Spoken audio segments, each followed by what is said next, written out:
अच्छा, इतराणि तो आकारवद ब्रह्म विषयानि वाक्यानि न तत्प्रधानानि।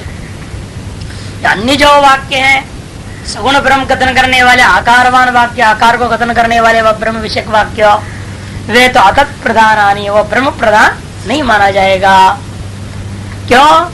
उपासना विधि प्रधानानि हितानि, क्योंकि वे सब उपासना विधि पर किम प्रधान रूपेण ग्रहण किया जाएगा।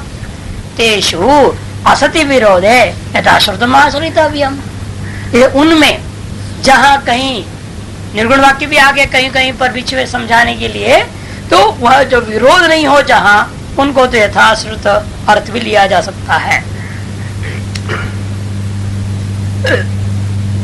जिसे दोनों प्रकार की श्रुतियों के बीच में विद्यमान होने पर वह निराकार ब्रह्म ही अवधारित किया जाता है। क्योंकि निश्चय यही करना पड़ता है, सती तो विरोध है, जहाँ विरोध यदि है तो अविरोध हो तो कोई दिक्कत नहीं, उसे विरोध न होने पर यथाश्रुत का आश्रय करने में कोई आपत्ति नहीं होता। इन विरोधे तो सती तो विरोधे तत्प्रधानानि अतत् प्रधानेभ्यो बलियांसी भवन्ति। तत्प्रधान जो वाक्य होते हैं अतत् प्रधान वाक्यों की अपेक्षा से ज्यादा बलवान माना जाएगा। इति एष विनिगमनायाम हेतु हो, यही हमारा एक तरफ पक्षपात करने के प्रति युक्ति है, समझो। ये न उभयेष्वपि श्रुतिषु सतीषु अनाकारम एवं ब्रह्म अवधार्यते न पुनर्विपरीतमिति, जिसके वजह से हम क्या कर रहे हैं, दोनों प्रकार की श्रुतियों के होने के बावजूद भी अनाकार और निराकार ब्रह्म कथन करने वाले वाक्यों के प्रति हम सगल श्रुतियों को घटाते हैं और उसके विपरीत साकार ब्रह्म के प्रति नहीं लेते हैं। कहा तरी आकार विषयाणाम श्रुतिनाम गति, और पक्षी पूछता है फिर तो सगुण ब्रह्म को कथन करने वाले श्रुतियों की क्या गति होगी। प्रकाशवच्च अवैर्थ्यम, प्रकाशवच्च अवैर्थ्यम, कहते प्रकाश जैसे सूर्य आदि का जो प्रकाश है वह व्यर्थ नहीं जाता है, भले उपाधियों के साथ संबंध का कथन हो जाए। उपाधि जैसे अंगुलियां हैं, उसको लेकर वक्र अंगुली का इस्तेमाल करता है तो देखता है कि तोता खा रहा है, नाच रहे हैं, सब दिखा देते हैं। बड़े कलाकार लोग होते हैं, अंगुलियां इस तरह से हिलाते हैं और प्रकाश के सामने जो छाया पड़ेगी वो छाया में लगता है कि वो चिड़िया चुग रहा है, कोई नाच रहे हैं, ऐसे सब दिखा देते। लेकिन प्रकाश नाच नहीं रहा है, प्रकाश नाचता है क्या? नहीं, न प्रकाश जो चुग रहा है वहां। अंगुलिया रूपी उपाधि के कारण से प्रकाश में नाचन रूपी आकार यदि आ भी गया हो, लेकिन उतरे मात्र से प्रकाश में परिच्छिन्नता व्यर्थता दोष नहीं होता। तत्व यहाँ पर भी अवैर्थ्यम, अंगुली आदि उपाधियों से वक्र सा प्रतीत होता है, वैसे ब्रह्म भी पृथ्वी आदि उपाधि के संबंध से भले ही औपहित उपहित होकर दिखाई देता है, तत्द आकार पर प्रतीत होता है, लेकिन वह आकार केवल उपासना के लिए होने से व्यर्थ नहीं है। यथा प्रकाश सौरश्चांद्रमसोवा वियद व्याप्य अवतिष्ठमानो अंगुल्यादि उपाय संबंधात तेषु ऋजुवक्रादि भाव प्रतिपद्यमानेषु तद्भाव इव प्रतिपद्यते। जैसा सौर प्रकाश है, सूर्य का प्रकाश है, या चंद्रमा का प्रकाश है, या दीपक का प्रकाश, कोई भी प्रकाश ले लो, वियद व्याप्य अवतिष्ठमानो संपूर्ण आकाश व्याप्त होकर दिखाई दे रहा है। लेकिन उस प्रकाश की महिमा को विशेष रूप में आप अनुभव करना चाहते तो क्या करना पड़ेगा? कभी अंगुल्यादि उपाय संबंधात, अंगुल्यादि उपाधि का साथ संबंध करते हुए तेषु ऋजु वक्रादि भाव प्रतिपद्यमानेषु, उनमें ऋजु वक्रादि भाव को जो है संबंधित होने पर अंगुल्यादि के साथ उपाय का संबंध हुआ तो ऋजु वक्रादि भाव की प्राप्ति हो गई, आकार की प्राप्ति। कहने का मतलब उपाधि के साथ संबंध होने से उस प्रकाश में आकार प्राप्ति हो गई। जैसे बिजली में भी ऐसे ही होता है। अब जैसा बल्ब डालो, जैसा ट्यूबलाइट डालो, टेढ़ा मेढ़ा डालो, गोल डालो, अनेक प्रकार के मिलते हैं ना, ट्यूब भी बल्ब भी सब मिलते हैं। तोता आम वाम सब बना दिए बल्बों में, ऐसे मिलते हैं, दिवाली वगैरह में लगा देते हैं।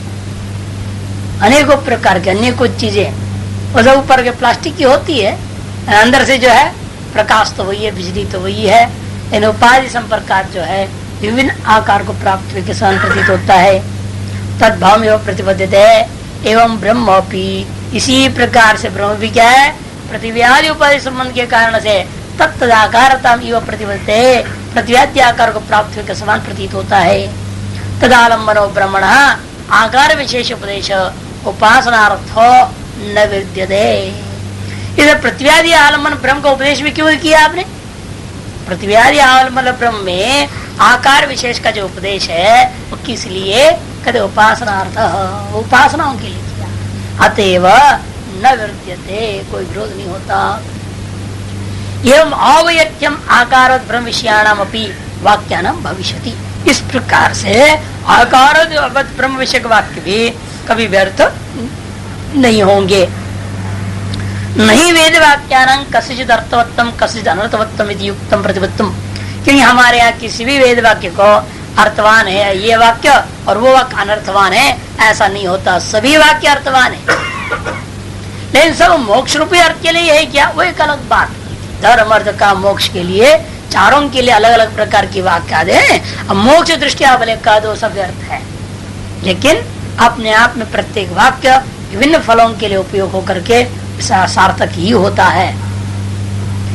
ऐसा प्रतिपादन करना युक्त नहीं है। नहीं युक्तम प्रतिपत्तम क्यों है? कस्यचित् अर्थवत्तम कस्यचित् अनर्थवत्तम। क्यों? प्रमाणत्व विशेषात् वेद है, कोई भी वाक्य कोई अप्रामाणिक कोई वाक्य नहीं है, अतएव कोई भी वाक्य वहां व्यर्थ भी नहीं है। ये देखना पड़ता है भाई इसका प्रयोजन क्या है। मोक्ष रूपी प्रयोजन सभी वाक्यों का नहीं है, बस इतनी कहा जा सकता है। ननु एषु एवं अपि यत् पुरास्तात् प्रतिज्ञातम्, यदि ऐसा है तो जो पहले आपने प्रतिज्ञा की थी, नो उपाधि योगादपि उभयलिंगत्वं ब्रह्मणोस्ति, उपाधि योग के कारण से उस ब्रह्म में उभयलिंगत्व नहीं मानूंगा, सगुण निर्गुण दोनों नहीं मानूंगा आपने कहा, और यहाँ करके तो नहीं मानता हूँ, उपाधि वशा साकार भी मान लूंगा। ये आपने तो परस विरुद्ध बात कर रहे हो।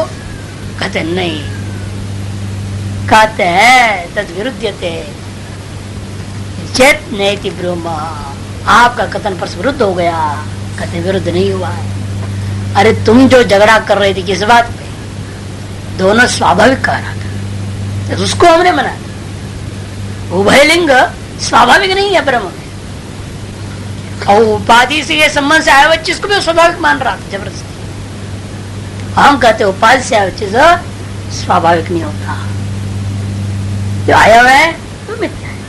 जो आगंतुक होता है वह वस्तु का स्वभाव नहीं हो सकता। जो आगंतुक है वो तो कुछ समय के लिए आया ही है तो जरूर हो जाएगा। जो आने जाने वाला है वस्तु का अपना स्वरूप कोटि में नहीं माने, इसलिए हमने वहां निषेध किया। और यहाँ भी जो मैं स्वीकार कर रहा हूँ स्वाभाविक दृष्टि से नहीं, स्वरूप कोटि में उसको नहीं ले रहे हैं। एक को मिथ्या एक को सत्य मानूंगा। इसे नैति ब्रह्म उपाधि निमित्त से वस्तु धर्म अनुपत्ति है ना। उपाधि के निमित्त से आवे जो वस्तु का धर्म जो धर्म है वो वस्तु का धर्म नहीं हो सकता है। उपाधिनांच अविद्या प्रतिष्ठापित होता, पहले भी कहते उपाधि अविद्या से उपस्थापित होने के कारण से उनसे जो प्राप्त होता है वह नित्य स्वरूप कोटि के अंदर नहीं हो सकते। सत्याम एवं नैसर्गिक्याम अविद्यायाम लोक वेद व्यवहार अवतार तत्र तत्र अवोचाम। और जगह जगह हम इस बात को पहले ही कह चुके हैं। नैसर्गिक्याम अविद्यायाम, ये जो अनादिकालीन स्वतः सिद्ध जो अविद्या है तो वह लोक वेद व्यवहार के लिए ही अवतरित होकर के होता है। लोक वेद व्यवहार अवतार न इति तत्र तत्र, जगह जगह पर हम पहले ही कह चुके हैं। अविद्या में सारा व्यवहार होता है, अविद्या में ही उपाधियां और उपाय संबंध को लेकर कथन होता है, लेकिन स्वरूप में ये सब कुछ चीजें नहीं होते। ये बात हम जगह जगह पर कई बार कह चुके हैं। अतएव उपाय संबंध जो होता है वास्तविक न होने से हमारा जो पूर्व जो कथन है उभयलिंगात्मक ब्रह्म नहीं है, सगुण निर्गुण उभयात्मक ब्रह्म है, ये हम नहीं मानते। निर्गुण ब्रह्म ही होता है, उसे सगुणता केवल औपाधि की वजह से मिथ्या है। आहचतन मात्रम, आहचतन मात्र और श्रुतियां तो च मन श्रुतियां तन्मात्रम तन्मात्रता की कथन करती है। वो ज्ञान मात्र रूप है, वो प्रज्ञान घन शब्द प्रयोग कर रहा है। घन शब्द का मतलब क्या? अन्य रूपता उसमें नहीं, एक रूपता को प्राप्त कर रहे हैं, उसका अनेक रूपता का अभाव का कथन कर रहा है। आहच श्रुति चैतन्य मात्रम विलक्षण रूपांतर रहितम निर्विशेषम ब्रह्म। श्रुति ऐसी भी कहती है कि भाई ये जो ब्रह्म है वो चैतन्य मात्र है और विलक्षण जो रूपांतर होते हैं उनसे रहित हैं, आते हुए निर्विशेष है वो। स यदा सैंधव घनो अनंद्रो बाह्य कृष्णो रसघन एवं वार्य यम आत्मा अनंतरो बाह्य कृष्ण प्रज्ञान घन एव। याज्ञवल्क्य की महाराज मैत्री को समझाते हुए कहते कि देखो सयता सैंधव घनो, देखो जैसा नमक का ढेला होता है ना, भीतर से बाहर से सब तरफ से। इसी को दूसरे ढंग से समझाए श्वेत केतु को गौतम ने, है ना, बोले लाओ नमक का ढेला लाओ, लिया उसे पानी में डाल दो, अगर ऊपर से पियो, दाहिने से पियो, बाएं से पियो, नीचे से पियो, बीच में से पियो। क्या लगा? अगर सब नमकीन ही नमकीन था, है ना। तो समझाने का अपनी अपनी अलग अलग तरीका है। इन्होंने कहा जैसे तो रसोई घर में एक्सपर्ट है ना, रहती है, भोजन पढ़ना बनाई होगी ना, उसे पता है नमक कैसा होता है ढेला, अंदर बाहर ऊपर नीचे आगे पीछे जहां से भी देखो वो नमक ही होता है। उसी प्रकार से उन्हें सीधे सीधे दृष्टांत देकर कह दिया स यथा सिंधु घनो अनंतरो बाह्य, मैंने बाह्य और आंतर रूप में भिन्न भिन्न नहीं होता, सर्वत्र एक रूप होता है। कृष्णो रस घन एव, पूर्ण रूपेण वो जो है रस का स्वरूप ही होता है, रसिक रूपता को प्राप्त किया हुआ होता है, वो रस घन है।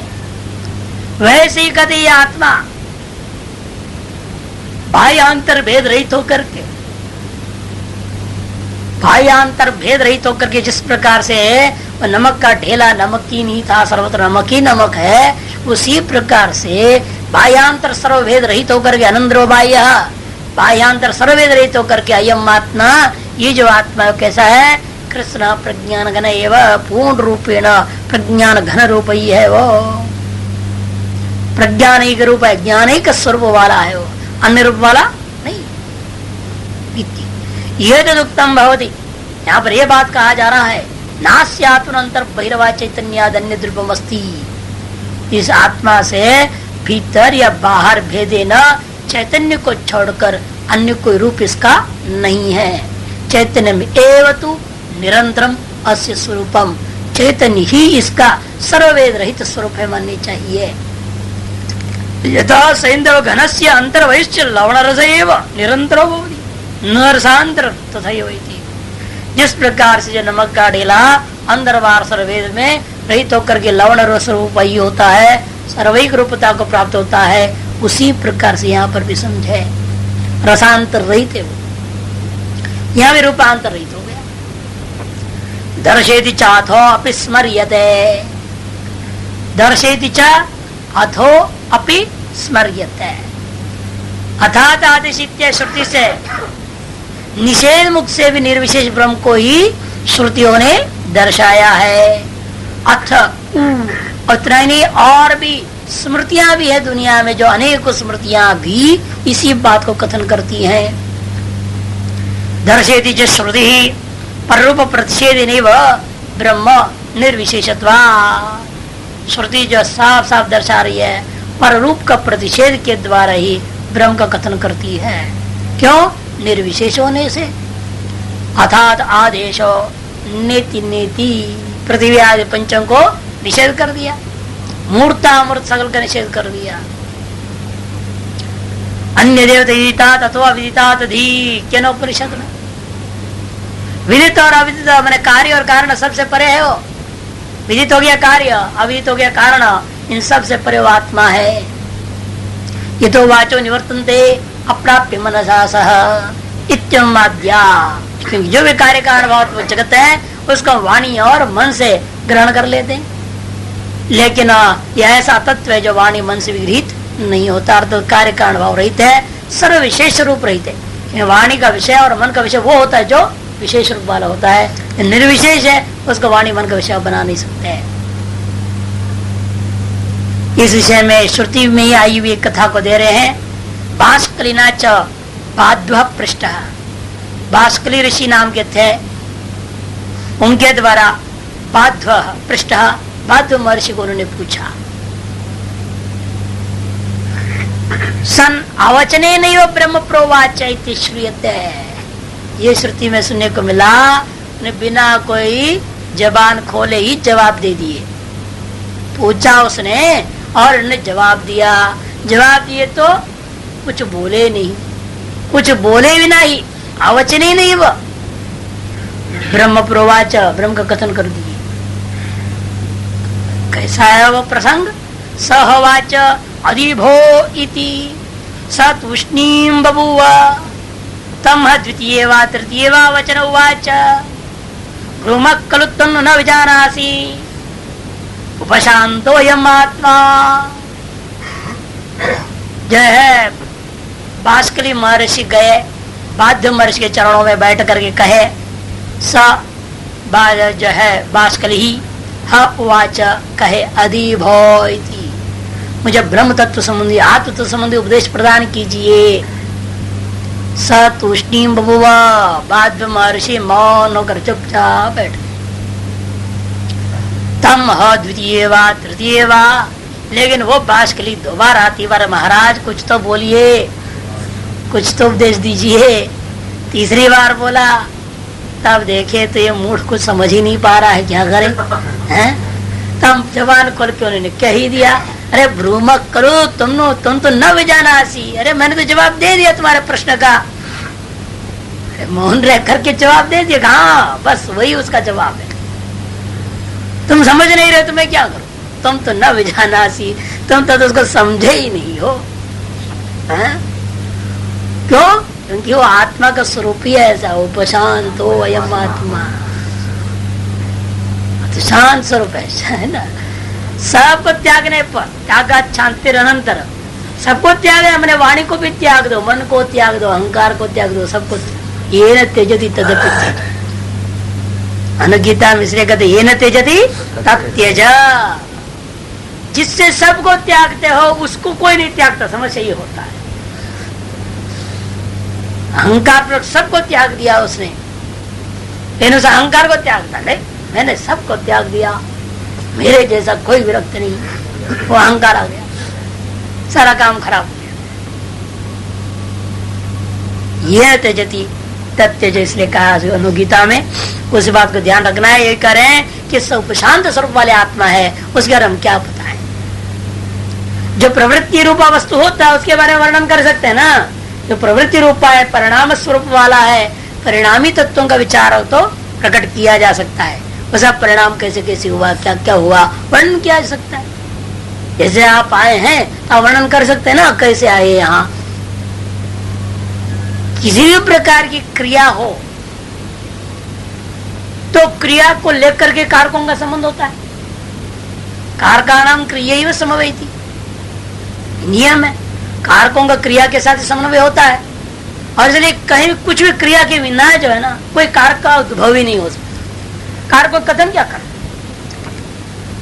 कारकों का जो उपस्थिति तभी होगी जब उनमें कोई ना कोई क्रिया हुआ होगा, और क्रिया के अनुसार कोई कारक। इसलिए जब भी जगत की उत्पत्ति के बारे में आता है, कहते अचानक एक स्पंद हुआ। योग वाशिष्ठ में बार बार कहे है ना, एक स्पंद हुआ। वो स्पंद इतना विशाल हो गया, बाद में इतना बड़ा ब्रह्मांड आपको दिखाई दिया।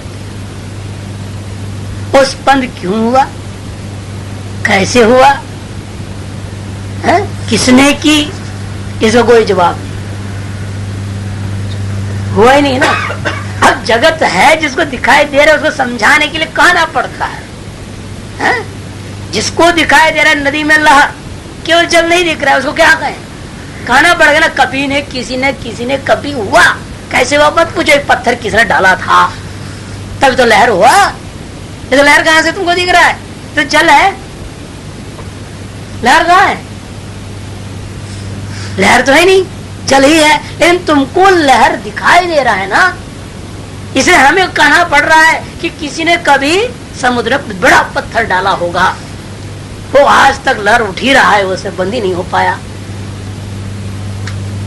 इसे तुम्हारे अंदर भी कभी अविद्या आ गई थी, अविद्या ही स्पंद है ना, वो कभी आ गई और उसकी लहर आज तक चल रहा है। बहु वर्षों से इतने सृष्टि हो ही गई, इतना बार प्रलय हुआ, लेकिन तेरे हाल तो वही का वही है। अब जिस दिन तुम उसको देखोगे, निष्पन्द स्वरूप में पहुंच जाओगे, फिर तुम भी कहोगे अरे लहर है ही नहीं, जो कुछ भी है जल ही है। अब तो मैं हूं वो है, फिर बाद में जो कुछ है सो तू ही है, हम है ही नहीं। लहर के भाव विशेष जो था हम तो खत्म हो जाएगा। लेकिन उसको ग्रहण नहीं कर पाने वालों को शब्दों से इतनी समझानी पड़ती है, और जितने शब्दों में समझाने की कोशिश करो वो ब्रह्म और ही उलझते ही जाता है ना। आप शब्दों से पकड़ने की कोशिश करते हैं, ये तर्क वितर्क होता है।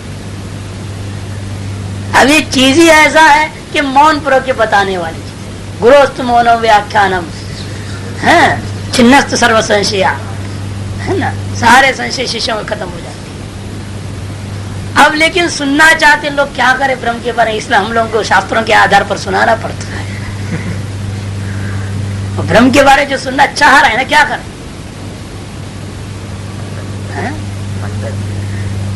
मंद नहीं, अधमाधिकारी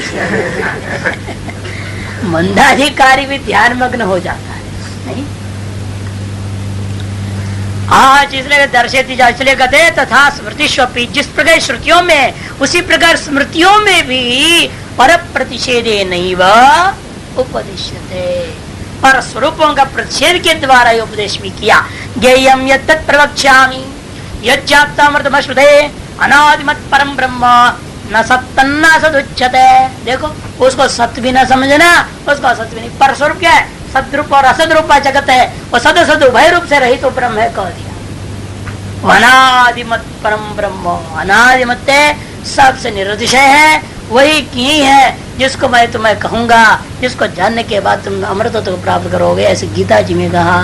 इत्यमाद्यासो तथा विश्वरूप धरो नारायणो नारदो वाचित स्मर्यते, विभिन्न प्रकार के स्वरूपों को धारण करने वाला श्रीमन नारायण भगवान नारद जी को भी इन बातों का स्मृति आया। माया ही एषा मया सृष्टा यन्मां पश्यसि नारद सर्वभूत गुणैर्युक्तम नैवं मम ज्ञातुमर्हसि। कहते माया ही ऐसा मया सृष्टा, ये नारद तुम जो देख रहे हो, यत् माम पश्यसि, जो तुम मुझे देख रहे हो वह भी माया से सृष्ट है, कि मुझे कोई देख ही नहीं सकता। तुम समझ रहे नारायण है, चतुर्भुज है, हाथ वगैरह पैर वगैरह ये वो पकड़ रखा है, ये भी मेरी माया से बनी हुई है। ये माया मया सृष्टा, ये जो माया है ये भी मेरे द्वारा सृष्ट है, जिसको तुम देख रहे हो, जिसकी वजह तुम मुझे देख पा रहे हो। सर्वभूतैर गुणैर्युक्तम माम पश्य से जोड़ देना, सकल गुणों भूत गुणों के द्वारा युक्त मेरा ये जो स्वरूप तुम देख रहे हो वह मेरी ही माया से सृष्टि समझो। नैवं माम ज्ञातुमर्हति, एवं इस सगुण साकार रूपेण माम ज्ञातुम न रहती, मुझे तुम जान नहीं सकोगे। मेरा स्वरूप तो ये है ही नहीं, ये तो मेरी माया से तुमको दिखाया जा रहा है, एंड मेरा स्वरूप इससे अलग ही है, जिसको तुम अपने आंखों से देख नहीं सकते हो, जैसा इस सगुण साकार वस्तु को देख रहे हो। इस तरफ साफ साफ जो है निषेध पूर्वक यहाँ पर भी क्या है, नैवं माम क्या तुमसे स्वरूपता को, सगुणता का खंडन कर दिया, निर्गुण स्वरूप निराकार स्वरूप का कथन कर रहे हैं। अतएव उपमा सूर्य का अधिवत, अतएव उपमा इसलिए क्योंकि इस चैतन्य स्वरूप आत्मा का पर प्रतिषेध पूर्वक उपदेश दिया जाता है, इसलिए इसके लिए दृष्टांत क्या दिया जाए, कहते सूर्य का के समान उपमा देनी पड़ी, और कोई उपमा ही नहीं बन सकता। यहाँ उपमा भी आंशिक रूप से ही, जो तो सावयव सूर्य तो दिख रहा है ऊपर, आगे शंका करेगा हो, जलगत सूर्य प्रतिबिंब के साथ उपमा दिया गया है।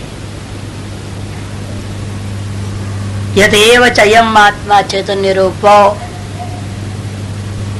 जिसलिए यह आत्मा चैतन्य स्वरूप वाला है, निर्विशेष है, वांग मनसातीत निर्विशेषो पर प्रतिषेधोपदेश्यो, अतएव च अस्य उपाधि निमित्ताम अपारमार्थिकी विशेषवत्ताम विप्रत्य जल सूर्य कादिवदिति उपमा उपादीयते मोक्ष शास्त्रेषु।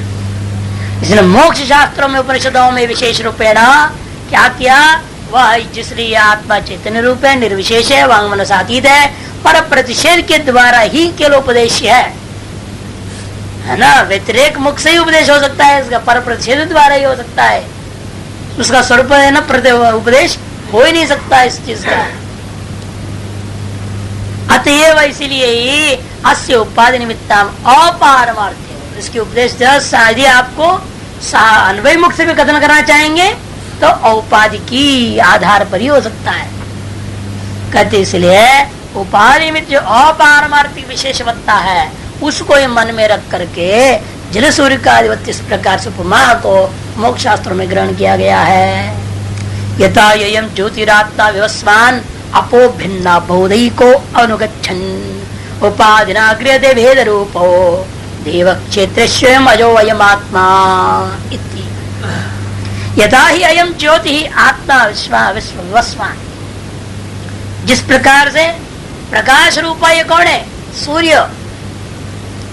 अपो भिन्ना, जल अनेक है ना, अनेकों कमंडल वगैरह में बर्तनों में अलग अलग रख दो, प्रत्येक में सूर्य दिखाई देगा। और उन उपाधियों का हिलने डुलने आदि क्रियाओं के कारण से, उनका रंग आदि के कारण से भी वो सूर्य का भी रंग आदि सब अलग अलग हो जाता, उपाधि के कारण से। सूर्य में क्रिया दिखाई देगी, लहर जैसे होता हुआ दिखता है, हिलता डुलता हुआ दिखता है। वो सब कहां से आया? कहते बहुधा, कहते अपो भिन्ना बहुधा। एक सूर्य भी अपरूपी उपाधि भेद के कारण से बहुत प्रकार से दिखता है। एको प्रसन बहुधा अनुकच्छन दृश्यते उपाधि ना क्रियते भेद रूपो, उपाधि के द्वारा ही भेद रूप कर दिया गया। इसी प्रकार से ये आत्मा अयम आत्मा एवं अजोयम आत्मा देव क्षेत्रेषु, इसी प्रकार से जो अज है, आत्मा है, संप्रकाश रूपा है, इस आत्मा को भी विभिन्न शरीर रूपी क्षेत्र में, शरीर रूपी क्षेत्रों में जाकर के यहाँ भी भेद रूप के ना ग्रहण होता है। एक एव ही भूतात्मा भूते भूते व्यवस्थित एकदा बहुधा चैव दृश्यते जलचंद्रवत। ब्रह्म बिंदु उपनिषद। एक ही भूतात्मा, लेकिन भूते भूते व्यवस्थित है। भूतों का आत्मरूपा व आत्मा शुद्ध सकल भूत भूत में हर एक शरीर शरीर आदियों में उपाधियों में व्यवस्थित होकर अनुभव में आता है। इसलिए वह एकदा बहुधा चैव दृश्यते, स्वरूप दृष्टिया एक आकार वाला, उपाधि दृष्टिया भूत आकार वाले रूपेण जल चंद्र के समान दिखाई देते हैं। कहीं सूर्य का, कहीं जल चंद्र का उपमा दिया। अत्र प्रत्यवस्थीयते, यहाँ पूर्व पक्ष खड़ा होता है, महाराज ये तो ठीक नहीं है आपका दृष्टांत। न जल सूर्य का तुल्यत्वम यह उपपद्यते तद्वदग्रहण। वहां तो हमको सूर्य भी दिख रहा है, जल उपाधि भी दिखाई दे रहा है। यहाँ ब्रह्म दिख रहा है क्या किसी को? है? प्रतिबिंबवाद इसलिए बनता नहीं है क्योंकि बिंब दिखाई देता है। बिंब और प्रतिबिंब दोनों आपको पृथक दिखाई दे रहे हैं और वो प्रतिबिंब किसी उपाधि में भी स्पष्ट दिखाई दे रहा है। अतः आप कहेंगे बिंब सत्य है, प्रतिबिंब मिथ्या है। लेकिन ऐसा बिंब प्रतिबिंब रूपा ब्रह्म और जीव नहीं एक साथ दिखाई देता। जीव भी शरीर आदि को लेकर के अपने आप में मान रहा है, लेकिन ब्रह्म रूपी का प्रतिबिंब यहाँ बुद्धि रूपी हृदय रूपी गुफा के अंदर पड़ा है, ये कैसे मानेगा? ये तो नहीं घटेगा। इसे पूर्व पक्षी कहना है जल सूर्य का आदि के समान करके जो आपने कहा वो यहाँ ब्रह्म के विषय में, आत्मा के विषय में न उपपद्यते। क्यों? तद्वत अग्रहणा, कि जिस प्रकार से वहां ग्रहण होता है बिंब प्रतिबिंब उभय का भिन्नता पूर्वक, वैसे यहाँ ग्रहण नहीं होता। समझा रहे, सूर्यादिप्यो ही मूर्तेभ्य पृथक भूतम विप्रकृष्ट देशम मूर्तम जलम गृह्यते। सूर्यादि क्या है? मूर्त द्रव्य है। उनसे पृथक भूत होकर के विप्रकृष्ट देश में सूर्य कहाँ है? बहुत ऊपर, और यहाँ जल दिखाई दे रहा है। मूर्तम जलम गृह्यते, मूर्त जल पदार्थ को ग्रहण कर रहे हो। तत्र युक्त सूर्य प्रतिबिंब उदय, वहां सूर्य आदि का प्रतिबिंब पड़ना उचित बनता है। न तो आत्मा मूर्तो, लेकिन ऐसा आत्मा कोई पृथक देश में रहने वाला मूर्त पदार्थ नहीं, ये तो सर्वव्यापक है।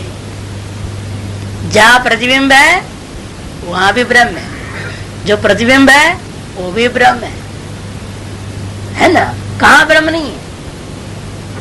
आत्मा तो सर्वव्यापी होने के नाते जहां भी आप देखो तो वही है, वहां दूसरा तो है नहीं, तो प्रतिबिंब कहां से पड़ेगा? व्यापक वस्तु का प्रतिबिंब पड़ नहीं सकता। जो भिन्न दो मूर्त पदार्थ हो और विप्रकृष्ट देश में स्थित हो, उनका परस्पर जो प्रतिबिंब भाव, बिंब प्रतिबिंब भाव बन सकता है। न तो आत्मा मूर्तो न च अस्मात् पृथक भूता। एक तो बात आत्मा मूर्त नहीं है, और दूसरा उस उपाधि से वो पृथक नहीं है।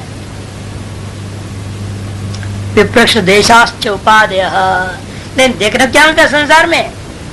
न च अस्मात् पृथक भूता विप्रक्ष देशाश्च उपाधय, न तो उससे पृथक भूत है, न तो विप्रकृष्ट देश में ही उपाधियां।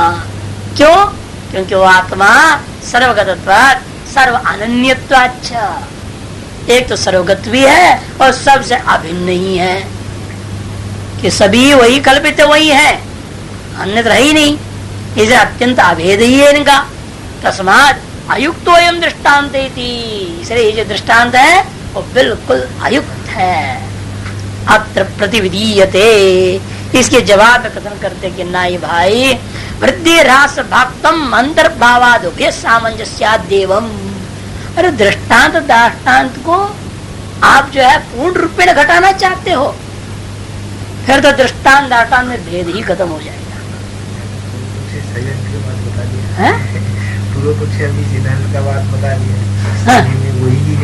नहीं, वो तो बात कह रहे हैं, वो तो दोष रूप में कथन करना है।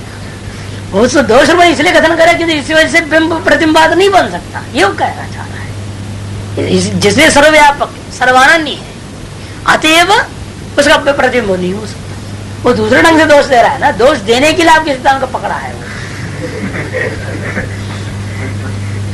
हाँ, बड़ा चालाक है। आपकी बात मानता भी नहीं और आप ही की बात को लेकर आपके सिद्धांत को तोड़ना चाहता है, प्रतिबिंबवाद को ध्वस्त करने के लिए प्रयास कर रहा है। तो सिद्धांत कहते हैं, देखो दृष्टांत और दाष्टांत किस अंश में दिया गया है, सबसे पहले इस बात को समझना चाहिए। किस अंश में दिया गया दृष्टांत, वो देखो। उस निर्गुण में साकारता, निष्क्रिय में सक्रियता, इतने अंश बोध कराना है हमें। और मूर्तामूर्त से मतलब नहीं, विपरीत प्रकृति से मतलब नहीं, कुछ नहीं। उपाधि वशात निष्क्रिय में सक्रियता दिखाई देता है, निर्गुण में सगुणता दिखाई देता है, निराकार में साकारता दिखाई देता है। इतने अंश मात्र में दृष्टांत दे रहा हूं। सूर्य में कोई कंपन नहीं, हिलता नहीं, लहर जैसे नहीं हो रहा है। उस एतार्श क्रियावान नहीं है, एतार्श आकारवान नहीं है, एतार्श गुणों वाला वो सूर्य नहीं। यादृश गुण आकार वगैरह आप यहाँ देख रहे हैं, है कि नहीं? उपाधि वशादि गुण हो गया। आप इस सूर्य को छू भी देते हो, वो सूर्य को छू नहीं सकते हैं, और जला देगा, भस्म कर देगा। और ये सूर्य तो ठंडा है, और ठंडे जल में जो सूर्य का प्रतिबिंब पड़ेगा, वो सूर्य ठंडा होगा कि गर्म होगा? है ठंडा ही तो होगा सूर्य वो, कि नहीं? ऐसे आश्चर्य क्या है? होगा, हाँ बोलो। बोलो क्या आश्चर्य की बात है? अरे ठंडे जल में जो प्रतिबिंब पड़ा हुआ सूर्य गर्म थोड़ा हो जाएगा? सोचने का ही नहीं है, मामला तो है ठंडा। लेकिन क्या वास्तव में सूर्य में ठंडापन है? वो गुण है क्या? उपाधिवशात सूर्य में ठंडापन, उपाधिवशात सूर्य में लहरात्मक क्रिया और लहरात्मक आकार, ये सारी चीजें जो है उपाधिवशात सूर्य में आ गया है। ये हमें तात्पर्य बिंब प्रतिबिंब बात से भी हमारा लक्ष्य नहीं है। हमारा लक्ष्य यहाँ तक मुख्य लक्ष्य ये है बिंब प्रतिबिंब बात से द्वैत पूर्वक या जो प्रतिबिंब मिथ्या है ये सब यहाँ सिद्ध करना इष्ट नहीं है। इन मंत्रों में जो दृष्टांत दिया जा रहा है इतने अंश मात्र में निर्गुण में सगुणता, निराकार में साकारता, निष्क्रिय में सक्रियता के कारण क्या है? उपाधिवशात भान होता है, वास्तव वस्तु वह उस उपहित में नहीं होता। ये बोध कराना ही इष्ट है। वृद्धि ह्रास भाग है ना, वृद्धि और ह्रास। अब जितना थोड़ा जल में दिखाओ तो तेरा सूर्य वहां छोटा सा ही दिखेगा, जैसा आप जल होगा वैसे विशाल रूप में दिखेगा ना वो। इसलिए कहते वृद्धि और ह्रास भी दिखता है और सूर्य गायब भी हो जाएगा। अब बर्तन से जल निकाल दो, अब सूर्य कहाँ दिखेगा? वहां बर्तन में दिखेगा क्या? वो जल के कारण से दिख रहा था ना। इसे वृद्धि और ह्रास भी देखने को मिलता है, इत्यादि भागी बनता है वो। अंतर्भावाद उभय सामंजस्य, और अंतर्भाव से वृद्धि ह्रास का जो है अंतर्भाव से क्या हो गया? एवं एवं मैंने जैसा जलगत सूर्य प्रतिबिंब जलगत बुद्धि वृद्धि और ह्रास आदि को लेकर के वह भी वृद्धि ह्रास वाले के समान हो जाता है, वैसे निर्विशेष ब्रह्म भी उपाधि में के साथ अंतर्भूत होने के कारण से जैसे उपाधि में वृद्धि ह्रास हो जाता हो वैसे वैसे ब्रह्म में भी वृद्धि ह्रास की अनुभूति होने लगती है। और उपाधि वृद्धि और ह्रास को लेकर के ब्रह्म में भी वृद्धि और ह्रास की बात कही जाती है। इसी प्रकार उभय सामंजस्यात्, इस तरह दोनों दृष्टांत और दाष्टान्त में सामंजस्यता बनता है, अन्यथा ये दृष्टांत दाष्टान्त सिद्धांत ही समाप्त हो जाएगा। कहीं भी कोई भी वस्तु के लिए आप दृष्टांत देते हो वह दृष्टांत दाष्टान्त सदा ही किंचित अंश में ही सदृश होता है, पूर्ण रूपेण नहीं। और पूर्ण रूपेण एक है फिर तो दृष्टांत ही नहीं है और दाष्टान्त कोटि में चला जाएगा ना। जैसे सर्वम तुच्छम क्षणिकत्वात् करते ना वो लोग, दृष्टांत क्या देंगे कि जो कुछ भी आप दृष्टांत लोग सब सर्वम कोटि में है और पक्ष में है, जहां संशय हो रहा है मेरे को। जहां संशय का विषय है आपका, संशय का अधिष्ठान बताता तो पक्ष है, सर्वम पक्ष है कि नहीं? जब सर्वम पक्ष में ले लिया दृष्टांत आप धूमवत कह दोगे, कैसे घटेगा? वो धूम क्या सर्व से भिन्न है कि सर्व में नहीं है धुआं? क्या घटवत बोलो, कुछ भी बोलोगे वो सब सर्व में आ गया। ऐसे पक्ष में क्या होता है? फिर आपको कहना पड़ेगा एक देश से पहले हमने व्याप्ति ग्रहण करके उसको सर्व देश में आरोप कर देगा। मानना पड़ेगा नहीं मानना पड़ेगा? नहीं तो दृष्टांत कहां से बनेगा? पक्षिक देश में स्वयं का अनुभव मानना पड़ेगा और एक देश में अनुभूत वस्तु को सर्वदेश में लगाने के लिए वो अनुमान संभव है, नहीं तो दृष्टांत ही नहीं होगा, व्याप्ति नहीं बनेगी तो अनुमान क्या करो? इसी प्रकार यहां भी समझना पड़ेगा, नहीं तो दृष्टांत और दाष्टांत बनेगा ही नहीं। इसलिए एक देश में अनुभव कर लीजिए। सूर्य रूपी मिथ्या ही है, सूर्य भी जगदांतरवर्ती है, सारा जगत मिथ्या, जगत मिथ्या। जगत कैसा है? मिथ्या है।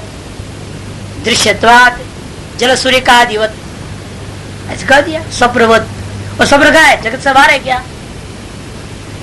स्वप्न भी जगत में ही है, जल सूर्य भी, जल चंद्र प्रतिबिंब भी जगत में ही है।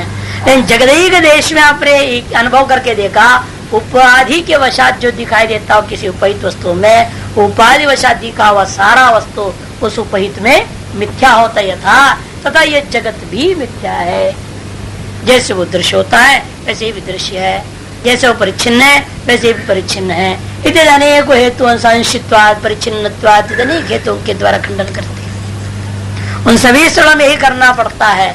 पक्षिक देश में अपना दृष्टांत बना करके उसमें अनुभव को सिद्ध करो, व्याप्ति को बनाओ, और उसी के आधार पर सर्वदेश में घटा देना। युक्त एवं त्वयं दृष्टांत, यह दृष्टांत युक्त नहीं है, युक्त युक्त ही है। क्यों? विवक्षितांश संभवात है ना, कि दृष्टांत और दृष्टांत किसी एक अंश को लेकर के, किसी अंश की विवक्षा करते हुए भी आपने दिया है, उस अंश में घटता है तो दृष्टांत दृष्टांत माना जाएगा। नहीं दृष्टांत दृष्टांत कर क्वचित कंचित विवक्षितांशम मुक्त्वा सर्वसारूप्यम केनचित दर्शितुम शक्यते। पहले भी बातों को कह चुके हैं, फिर याद दिला रहे। देखो, दृष्टांत और दृष्टांतिक के बीच में कहीं भी किसी भी चीज को लेकर किसी के भी द्वारा केनचित अपि अंश को, जिस अंश में विवक्षित है उस विवक्षित अंश को छोड़कर सर्वसारूप्यता किसी के भी द्वारा दर्शाना संभव नहीं है। क्यों? क्योंकि सर्वसारूप्य ही दृष्टांत दार्ष्टान्तिक भावोच्छेद है। यदि सर्वसारूप्यता ही रह गया फिर दृष्टांत दार्ष्टान्त भाव ही उसका खत्म हो जाएगा। न चेदं स्वमनीषया जल सूर्य का दृष्टांत प्रणयनम। और दूसरी बात, हम अपनी बुद्धि से इन दृष्टांतों को बनाए नहीं है। स्वमनीषया जल सूर्य का दृष्टांत प्रणयनम न, किंतु शास्त्र प्रणीत तो अस्य प्रयोजन मात्र उपन्यास्यते। शास्त्र में ही प्रणीत जो दृष्टांत है जल सूर्य का आदि, उनका प्रयोजन जो है हम बताना चाह रहे हैं। किस अंश में इस शास्त्र ने ब्रह्म के लिए दृष्टांत दिया है वो मैं बताना चाह रहा हूं। ब्रह्म के लिए सोपाधिकता कैसे आई है, इस बात को समझाने के लिए इन्होंने दृष्टांत दिया है। इतने अंश मात्र में दृष्टांत है, इस बात को हम आपको समझाना चाहते हैं। हमने न दृष्टांत दिया न दृष्टांत के प्रति कोई आग्रह है, केवल शास्त्र में प्रणीत था और उसी को कितने अंश में है कितने अंश में नहीं विवेक करके हम बताना चाह रहे हैं। किम पुनरत्र विवक्षितुम सारूप्यम। चलो मान लिया मैं, ठीक है, लेकिन आप बताओ ये श्रुति किस अंश को विवक्षित करके दृष्टांत बनाया है। कहते हैं तद उच्यते वृद्धि ह्रास भाक्तमिति। इतने अंश मात्र वृद्धि ह्रास भाक्तम समझाते। जलगतम ही सूर्य प्रतिबिंबम जलवृद्धौ वर्धते जल ह्रासे रसति जल चलने चलति जल भेदे भिद्यते। इत्येवं जल धर्म अनुयायी भवति न तो परमार्थ सूर्य से तथात्म अस्ति। जलगत जो सूर्य का प्रतिबिंब है या चंद्र का प्रतिबिंब है, किसी का भी प्रतिबिंब है, जल का बढ़ने से वो भी बढ़ेगा, जल का ह्रास होने से वो भी घटेगा, जल के चलायमान होने पर वह भी चलन वाला हो जाएगा, जल के विभाजन करने पर वह भी विभक्त हो जाएगा। इत्येवं जल धर्मानुयायी भवति। इस प्रकार से जल धर्म के अनुयायी हो जाता है। जैसे देखो, एक आप हैं, दर्पण के सामने खड़े हैं, ठीक है ना, आप अपने दर्पण में एक ही दिखते हैं कि अनेक दिखते हैं? एक ही दिखते हैं सदा। अच्छा, लेकिन आप उस पर एक पत्थर मार दो, दर्पण को टुकड़े टुकड़े टुकड़े हो जाएंगे। आओ उसमें आप टुकड़े टुकड़े के रूप में दिखोगे, एक रुपए में दिखोगे, अनेक रुपए में दिखोगे। आपका एक हाथ एक टुकड़ा इसमें दिख रहा है, एक या इसमें दिख रहा है, सब एक रुपए में दिखता नहीं। और कांच भिन्नता को प्राप्त कर गया, आप भी भेदवान हो गए, है कि नहीं? इसलिए कहते कि देखो जल भेदे भिद्यते इत्येवं जल धर्मानुयायी ननु न तो परमार्थता। और परमार्थ तो सूर्य के अंदर न वृद्धि है, न ह्रास है, न चलन है, न भेद है। एवं परमार्थ तो अविकृतम एक रूपम अपि तद सत ब्रह्म। इसी परमार्थता जो अविकृत है, एक रूप वाला है, वह सद्रूपी जो ब्रह्म देहादि उपाद्यंतर भावात भजत इव उपाय धर्मान वृद्धिराजादीन। उपाधि के अंतर्भूत हो जाने के कारण से, देहादि उपाधियों में अंतर्भूत होने के कारण से वृद्धिराज आदि का भागी होता हुआ, माने उपाय धर्मों को, कौन उपाय धर्म? वृद्धिराज आदि उपाय धर्मों का भजत इव परिदृश्यते, उसके साथ संबद्ध हुए के समान दिखाई देता है। एवं वयोर दृष्टांत दाष्टान्तिक और सामंजस्य विरोध। इस प्रकार से दृष्टांत और दाष्टान्तिक सामंजस्य होने से कोई विरोध नहीं है। दर्शनाच एक और हेतु दे रहे सिद्धांति, दर्शनाच दर्शनाथ पंचमी चौके प्रतिबिंब रूप देहांतरानुप्रवेश पर ब्रह्म का होता है, ये बात जो दर्शाया है। अन्य जीवेन आत्मना अनुप्रविश्य उपाधि में घुस गया, तत्सृष्टवा तदेव अनुप्राविशत इत्यादि अनेकों श्रुतियां उपाधि में प्रवेश, जैसा दर्पण में आप प्रवेश कर गए, ऐसा शरीर तो कोई घुसता नहीं ना दर्पण में है, लेकिन आप दर्पण में दिख रहे हैं, दर्पण में आपका प्रवेश हो गया। यथा प्रवेश इव प्रवेश है, उसी प्रकार भी प्रवेश वही प्रवेश हो सकता, नहीं तो नहीं हो सकता। इसलिए कहते हैं दर्शनाच दर्शेति च श्रुति ही, श्रुति दर्शाती है परस्यैव ब्रह्मणो देहादिषु उपादिषु अंत अनुप्रवेशम, पर ब्रह्म परमात्मा ही सर्वव्यापक होने के नाते वैसे भी देहादि सकल उपाधियों में अंदर प्रवेश करता हुआ दिखाया। पुरश्चक्र द्विपद पुरश्चक्र चतुष्पद पुरा स पक्षी भूत्वा पुरा पुरुष आविशत, वह दो पैर वाला बना दिया, पहले चार पैर वाले को उपाधियों को बना लिया, उपाधियों को बना लिया, बना करके पक्षी भी बना दिया, सब बना बुनू करके सब में वो अकेला स्वयं प्रवेश कर गया। अन्य जीवन आत्मन प्रवेश छांदोग्य तत्सृष्टादेन प्राविशत ले लेना आपका तैत्तिरीय है। तस्मात् युक्तम